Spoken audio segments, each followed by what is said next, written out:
Dapat pantay-pantay.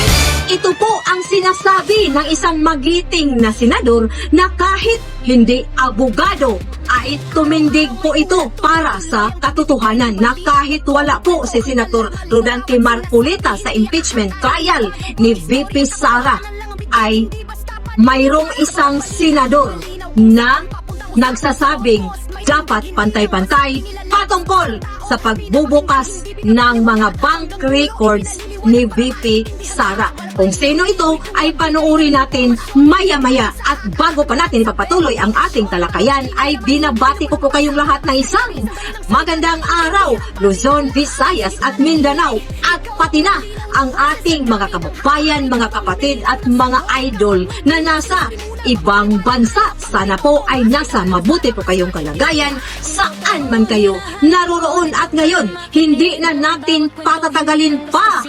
Panoorin natin ang sinasabi ng isang napakagaling na senador. Video pasok! Hindi naman sila nagtanong. Hindi sila nagsaliksik kung paano ang ginagawa nila ngayon sa pangalawang Pangulo. Ang akin po lamang, makatarungan ba na hindi parehas ang trato natin dito? Dapat sana parehas. Kaya po ang hinihiling ko sa atin, total naman, lahat naman kayo ay sumang-ayon na sa Freedom of Information Bill ko. Hindi pa nga lang nagsasubmit ang House of Representatives. Bakit kung ganito ang pamantayan natin, hindi buksan na natin lahat ng bank records natin? Ano? Lahat na. Tayong lahat ay buksan na natin. Lahat! Para mapakita sa taong bayan na wala tayong kinikilingan dito. Alam niyo mga idol, mainit po ngayon ang usapan sa pagbubukas ng bank records ni VP Sara na gusto talaga nilang buksan ang mga bank records. Pero normal lang yan sa ganitong kaso, di ba mga idol? Pero dito, nag-ingay po si Senator Robin Padilla. Anong ibig sabihin nito mga idol?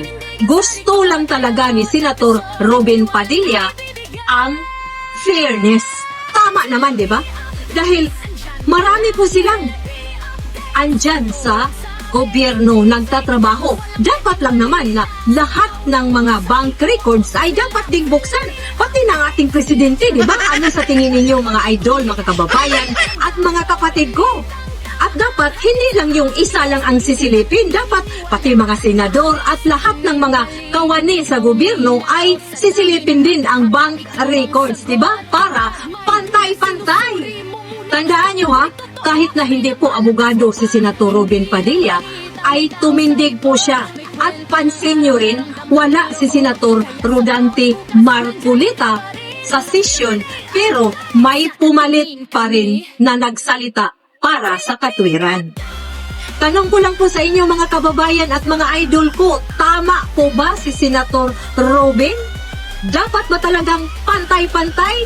O dapat si VP Sara lang? At ano sa palagay ninyo, bakit ba talaga ginigipit nila ang VP Sara? Sabi nga nila, takot po ang administrasyon ngayon na darating na ang 2028 dahil tatakbo po itong si VP Sara pagka-presidente. Para sa inyo mga idol, sino po ang gusto ninyong maging presidente sa 2028? Dahil sa ngayon ay damang-dama natin ang kahirapan sa administrasyon. Ngayon, bilang isang mamamayang Pilipino ay may karapatan din tayong pumuna, magsabi ng ating mga hinanaing kung ano ba ang nakukuha nating benepisyo sa administrasyon ngayon, lalong-lalo na sa mga ordinaryong taong bayan. Ano ang nakukuha natin para masasabi nating ligasiya sa bagong ligasiya sa pamumuno ng administrasyon ngayon? Mayroon ba tayong hindi malilimutan na ginagawa ng ating presidente para sa taong bayan? Comment kayo dyan kung ano po ang napakagandang nagawa ng ating presidente sa pag-upo niya mula noong 2022 hanggang kasalukuyan. Katulad ng 20 pesos na bigas. Nakabili po ba kayo mga idol, mga kababayan ko? Comment kayo sa baba kung sino po sa inyo ang nakabili ng tag 20 pesos na bigas. Dahil mismo ako, hindi po ako nakabili ng 20 pesos na bigas. Dahil pinili lang yung pwedeng makabili ay yung mga Fortis, mga mayroong PWD card. So, ano sa tingin ninyo? Ikumpara natin sa nakaraang administrasyon ni PRRD, may nakukuha ba tayong benepisyo bilang isang mamamayang Pilipino? At comment kayo kung fair ba ang pagdinig sa impeachment trial.